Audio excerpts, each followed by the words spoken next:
My name's Rocky Anderson, and I'm Executive Director of High Road for Human Rights. What brings you out here today? I wanted to see what's happening, become more familiar, and lend my support. I totally support this movement. I was at Freedom Plaza last week in Washington, D.C. for 3 days, was proud to march with people back there. It was amazing. You support that, the movement they're trying to set up? Of course I support this movement. I've been asking for people to get out in the streets for years, wondering where the hell is everybody?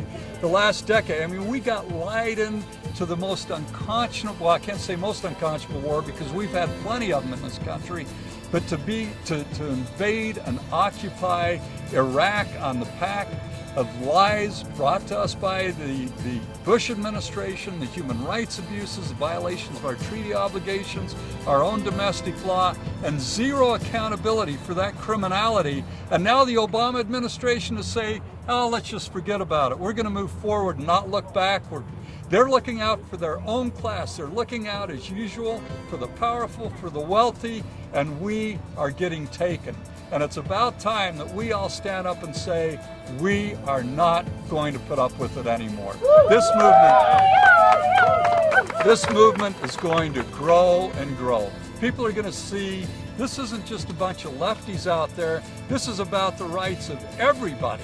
The top 1% in this country owning 42% of the wealth, that is criminal.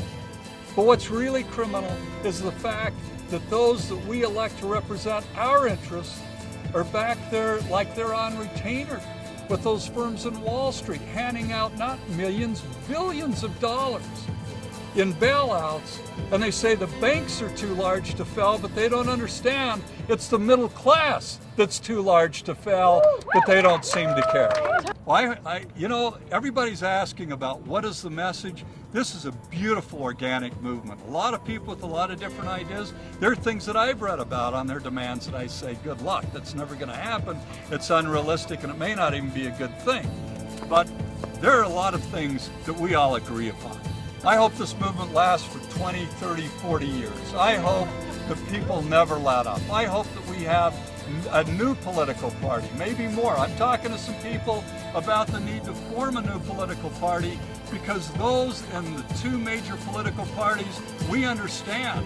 A lot of them dress up as if they're on our side, but damn few of them have been representing the interests of the American people. Maybe the top 1% are still benefiting. They're still getting their big bonuses, most of which now are being paid for through American tax dollars. But it's time that we say, get the money out of these wars, stop these unconscionable wars, stop the kowtowing to the military-industrial complex. And by the way, I don't know how many of you know this, but when President Eisenhower warned in his last speech as president about the need to beware of the military-industrial complex, he first wrote it out. His first phrasing of it was, more accurately, the military-industrial congressional complex. And they are all at the trough, the Republicans and Democrats. And yet these people advocating billions of dollars being poured in to the defense industry, that's what's wrong with our budget. The defense industry expenditure, the wasteful expenditures, these wars, and these unconscionable Bush tax cuts that President Obama caved in to continuing.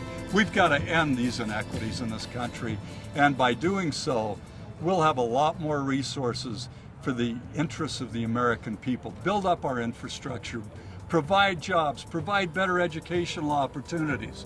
And it's such a great sign that people now, after all these years, are getting it, rising up and saying, we're not going to stand for it anymore. We're going to create our own political apparatus. And it's not just about electoral politics. It's about getting out there and putting the heat on in every way possible. This is classic. Historically, we've seen this in other nations. We've seen it in this country during times of economic upheaval. This is a grand, not only American tradition, this is a grand international tradition, and everybody here should be very proud, and those who aren't here should be damn proud of those who are here and standing up.